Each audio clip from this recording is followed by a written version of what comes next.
આજ રાતે અંધારામાં બોલે હુકી હુકી રે, બેટરી લઈને જોવા ગયો તો મીંદડે દોટ મૂકી રે, આજ રાતે અંધારામાં બોલે હુકી હુકી રે. યો બોલો, ઓયડી પડખે અંધારામાં હુકી હુકી હુકી એમ કાક બોલતું તું, હું જોવા ગયો તો મીંદડો.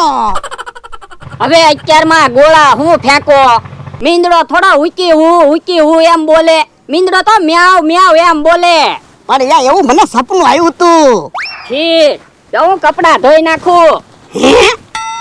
બે હાબુ હું કામ લીધા? પણ કપડા કેટલા બધા ધોવાના છે, બે હાબુ તો જોવે જ તે ને. તું પૈસા બસાવતા શીખ, નક્કી તું મને ભૂખ ભેગો કરવાનો છો. યો બોલો, 5 રૂપિયાના હાબુમાં તો હું તમને હું ભૂખ ભેગા કરીશ. એ એક હાબુ અઠવાડિયું હાલવો જોવે. તો એક કામ કરવી, હાબુ મૂકી દેવી એટલે આખી જિંદગી હાલશે. એલા એમ હું નથી કેતો. તો પણ તમે સફેદ કપડા પહેરવાનું બંધ કરો, સફેદ કપડા કેટલા મેલા થાય, હાબુ તો જોવે જ તે ને. તો મારે હું કલરના કપડા પહેરવાના? તો પણ સફેદ કપડા પહેરવા અને 5 રૂપિયાના હાબુમાં તો પાછા કકડાટ કરો. એ હારું જા, કપડા ધોઈ નાખ. તો પછી એમ કકડાટ ન કરતા હોય તો અહીંયા કપડા નથી ધોવાના, છોકરીએ કપડા ધોવા વયો જા. એ હારું. હે બકુડો કેમ અત્યારમાં આવે? ભોળા દાદા, તમને એક પ્રશ્ન પૂછવાનો છે. હું? એક ખિસ્સામાં કેટલા પૈસા પડ્યા હોય તો મજા આવે? 5000. 5000 નું તો મહિનાનું કરિયાણું થાય. પણ યા કરિયાણું આવી જાય પછી શું જરૂર? ગાડીમાં પેટ્રોલ નહીં પુરાવાનું? યા તો 6000. પછી ગેસનો બાટલો લાવવાનો હોય ઈ? તો 7000. લાઇટ બિલ ભરવાનું હોય ઈ? એ તો 8000. મોબાઈલમાં રિચાર્જ કરાવવાનું હોય ઈ? એ તો 9000. પછી કપડા, શૂઝ ઈ બધું? હે તો 15000. આ તો 15000 મહિનાના જોવે. રોજના કેટલા પૈસા લાવી તો 15000 થાય? 500 રૂપિયા. હાસો જવાબ. તમે હાસો જવાબ આપ્યો ને એટલે મારે તમને સિંગપાક ખવડાવવો હશે. હે તો લાઈ સિંગપાક. લ્યો હું લેતો આવું. યો બોલો, બકુડો હિસાબ કરાવતો તો મને તો એમ લાગ્યું પૈસા માંગશે. વયો ગયો. હે લ્યા, આયા હું કામ કપડા ધોવે? એ ભોળા દાદાએ અહીંયા કપડા ધોવાનું કીધું. પણ કઈ છોકરીએ થોડા કપડા ધોવાના હોય? તો હું તમારી દુકાને કપડા ધોવાના હોય? પણ તમારી વાડીએ ક્યાં જગ્યાની તાણ છે, ન્યા કપડા ધોવાય ને. પણ હું અહીંયા કપડા ધોઉં એમાં તમને શું વાંધો? અહીંયા તમારી જગ્યા છે. મને કાંઈ વાંધો નથી, પણ અહીંયા કપડા ન ધોવાય. એ મને ભોળા દાદાએ છોકરીએ કપડા ધોવાનું કીધું. હે ભોળા દાદાએ અહીંયા કપડા ધોવાનું કામ કીધું?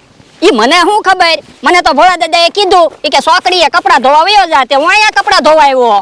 યા હાસુ કહું, અહીંયા કપડા નો ધોવાય, વાડીએ કપડા ધોવા વયો જા. અહીંથી કોક નીકળશે ને તો તારા દાંત કાઢશે. પણ મારા હું કામ દાંત કાઢે? હું તો મારા કપડા ધોઉં ને ભોળા દાદાના કપડા ધોઉં. ઊભો રે, તું એમ નહીં માને, ભોળા દાદાને બોલાવતા આવું. ભલે ને મમરાભાઈ ભોળા દાદાને બોલાવાઈ ગયા, એણે જ મને અહીંયા કપડા ધોવાનું કીધું, તો ઈ થોડા મને ખીજાય છે. મારો માણા જલ્દી કપડા ધોઈને આવે તો હારું. ભોળા દાદા, તમને કઈ ખબર કે નહીં? તમારો માણા છોકરીએ કપડા ધોવે. એ મેં તો એને છોકરીએ કપડા ધોવા જવાનું કીધું. પણ કઈ છોકરીએ થોડા કપડા ધોવાના હોય? છોકરીએ કપડા ધોવાના હોય ને, કઈ માથામાં થોડા કપડા ધોવાના હોય? પણ તમે કઈ છોકરી સમજો? એ અમારી વાડીમાં ઓલી કુંડી છે ને, એની પડકે છોકરી છે ને. ન્યા ઈ કપડા નથી ધોતો, 4 રસ્તાની છોકરીએ કપડા ધોવે. હે ન્યા કપડા ધોવે? હા. હે હાલો તો.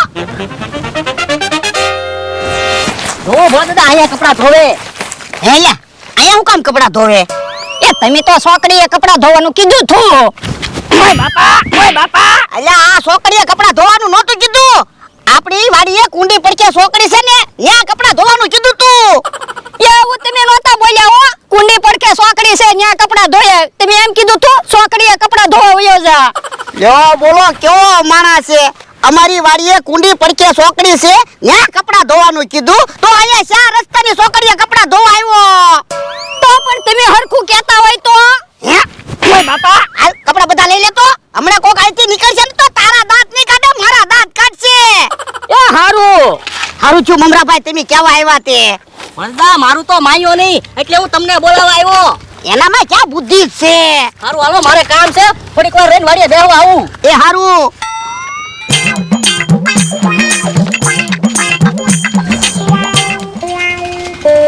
જો અહીંયા છોકરીએ કપડા ધોવાનું કીધું તું, ત્યાં તો શા રસ્તાની છોકરીએ કપડા ધોવા ગયો. તો પણ તમે હરખું કહેતા હોય તો પછી પાછા મને ખીજાવ. હે? ઓય બાપા, હજી પાછો હામું બોલે. તારા લીધે તો બધા મારા દાંત કાઢે. મને એમ થયું આ સુધરશે, કાલ સુધરશે. એ તમે ખાટલે બેહવા વયા જાવ. જાઓ હવે હું કપડા અહીંયા ધોઈ નાખું. લ્યો બોલો. ઈ બોલે તેવું અને પછી મારે માર ખાવા પડે. હાલો ને જલ્દી હાલો ને, હું સિંગપાક લઈને આવ્યો છું. તમે ક્યાં કોઈ ગયા હતા? લ્યો સિંગપાક ખાવ. બકુડા, મારા માણસને રજા આપી દેવી છે. કેમ? તો હું એને કુંડી પડકે છોકરી છે, ત્યાં કપડા ધોવા મોકલ્યો તો શા રસ્તાની છોકરીએ કપડા ધોવા ગયો. લ્યો બોલો, એને એટલી નથી ખબર પડતી. એટલે હું એનાથી કંટાળી ગયો. ઊંધા ઊંધા રોજ કામ કરે ને. બકુડા, તું કાક એવું વિચાર, હું એને રજા આપી દઉં ને એને ખબર ન પડવી જોવે. તો કાક વિચારું લ્યો ને. જો મારો માણસ વયો જાય ને તો હું તને સિંગપાક ખવડાવીશ. બસ સિંગપાક નહીં હો, સિંગપાક તો હું લાવ્યો જ છું ને. 500 રૂપિયા આપજો. એ હારું 500 રૂપિયા આપીશ. બસ મને એક વિચાર આવ્યો. એ હું એક બાજુ જઈને તમારામાં ફોન કરીશ અને હું એમ કહીશ કે અર્જુન કાકા બોલું, એટલે તમારે તમારા માણસને ફોન આપવાનો, પછી હું બધું સંભાળી લઈશ. એ વાંધો નહીં. આમ આવે કંઈક બોલતા નહીં ઘડીક. એવો લ્યો કપડા ધોઈ આવ્યો. અને એ વાડીએથી જાય ને એટલે ખોટું ખોટું રોવા માંડજો. એને એમ લાગવું જોઈએ કે ભોળા દાદા બહુ દુખી છે. એ વાંધો નહીં. તો હું એક બાજુ વયો જાઉં અને હમણાં તમારા ફોનમાં ફોન કરું. એવો ઈ આવ્યો. બોલો હવે હું રસોઈ બનાવી છે. હરખું કેજો પછી મને નો ખીજાતા. એ અત્યારે રસોઈ નથી બનાવી. તું કપડા ધોઈ થાકી ગયો છે. ઘડીક બે. એ હારું. હે? કોણ આવ્યો? હાલો બોલો. હે? લે તારા અર્જુન કાકાનો ફોન છે. હે? એ બોલો બોલો અર્જુન કાકા. એ હવે ભોળા દાદાની વાડીએ કામ નથી કરવાનું. અહીંયા આવ. આપણે જમીન વેચાણી ને બહુ પૈસા આવ્યા છે. પૈસા કોણ વાપરશે? એ હારું. યો હું મારા શેઠને વાત કરું. હે લે, હું તારા અર્જુન કાકાએ કીધું. એને એમ કીધું હવે આપણા ગામ વયો આય. જમીનના બહુ પૈસા આવ્યા. હવે ઈ કે ન્યા કામ નથી કરવું. તો તે હું વિચાર્યું? એ અર્જુન કાકાએ કીધું તો મારે તો મારા ગામ જવું જ પડશે ને. પણ એટલે તું વયો જાય ને તો પછી મને નહીં ગમે. એ વાત હાશી, મને તમારા વગર નહીં ગમે, પણ અર્જુન કાકાએ કીધું એટલે મારે જવું જ પડશે. આ ઈ હાસુ. તો યો હું થેલા તૈયાર કરું. એ હારું. મારા માણસને કાંઈ ખબર ન પડી. અવાજ ન ઓળખી ગયો. સ્ટેશનમાં બસ પડી હોય તો હારું. દાદા યો હવે હું જાઉં. પણ લે હાચવીને પહોંચી જાય. અને તમે તે તમારી તબિયતનું ધ્યાન રાખજો. એ વાંધો નહીં. હે જો મારો માણસ જો. હા. હે બકુડા, તું તો આમ જોતો ને આમથી કેમ આવ્યો? એ ઓરડી ફરતો ફરીને વહી આવ્યો. મેં કીધું તમારો માણસ મને ભાડે નહીં ને. આ ઈ હાસુ. લાવો હવે 500 રૂપિયા તો લાવો. અલે હા બસ. હે લ્યો બોલો. 2 ટી-શર્ટ ધોયેલા છે ઈ તો લેવાના ભૂલાઈ ગયા. પાછું ટી-શર્ટ લેવા જવું પડશે. હે બકુડા, તે મારા માણસને ફોનમાં શું કીધું તું? એ મેં એને કીધું આપણે જમીન વેચાણી, અહીંયા વૈયા પૈસા કોણ વાપરશે? પૈસા કોને નો વાલા હોય? હે તો એને હાસુ લાગી ગયું. હે લ્યો બોલો. મને રજા આપી દેવા હાટુ બકુલભાઈ અને ભોળા દાદાએ પ્લાન બનાવેલો હતો. કાંઈ વાંધો નહીં. એને મને કામે નથી રાખવો ને તો હું તો વયો જાઉં. હે ભોળા દાદા, હવે તો બીજો માણસ ગોતવો પડશે ને? હા, માણસ તો ગોતવો જ પડશે, પણ પેલા માણસની પરીક્ષા લેવી છે, પછી માણસને કામે રાખવો. હે લ્યા થેલા લઈને કેમ આયા ઊભો? એ વાહનને વાટે ઊભો. કેમ? ભોળા દાદાએ રજા આપી દીધી. કેમ ભોળા દાદાએ તને રજા આપી દીધી? એ તમારા લીધે. હું છોકરીએ કપડા ધોતો હતો, ન્યા તમે ભોળા દાદાને બોલાવીને ન લાવ્યા હોત તો હું કપડા ધોઈને વયો આવે, ભોળા દાદાને ખબર ન પડે. હે મારા લીધે તને રજા આપી દીધી? એ હા, ભોળા દાદાએ ને બકુલભાઈએ પ્લાન બનાવ્યો, મને ખબર ન પડી ને મને રજા આપી દીધી. શું પ્લાન બનાવ્યો તો?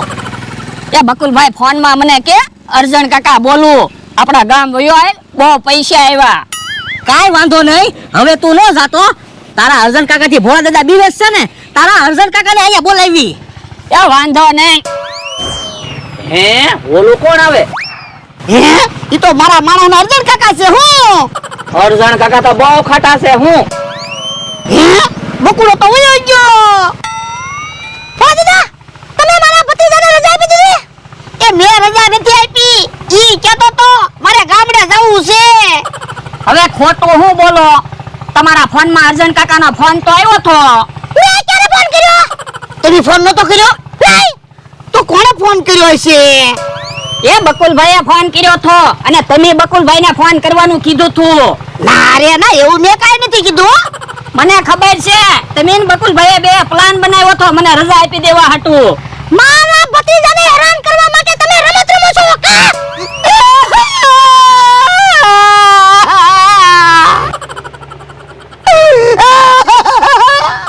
લ્યો બોલો, હજી તો અર્જણ કાકા થોડા ખીજાણા કે તો રોવા બેઠા. તો હું કરું? હું તારાથી કંટાળી ગયો. રોજ ઉદા ઉદા કામ કરો ને. હવે આજ પછી કોઈ દિવસ મારા ભત્રીજાને રજા ન આપે. ધીમે ધીમે બોલો ને, બીક લાગે. મમરાભાઈ હવે બહુ ન ખીજાતા. હે મમરાભાઈ છે? હા, તમે બકુલભાઈને અર્જણ કાકા બનાવીને ફોન કરવાનું કીધું તો મેં મમરાભાઈને અર્જણ કાકા બનાવ્યા. હે અલે તો હું બાપા તારે જાવું જ નથી એમ ને?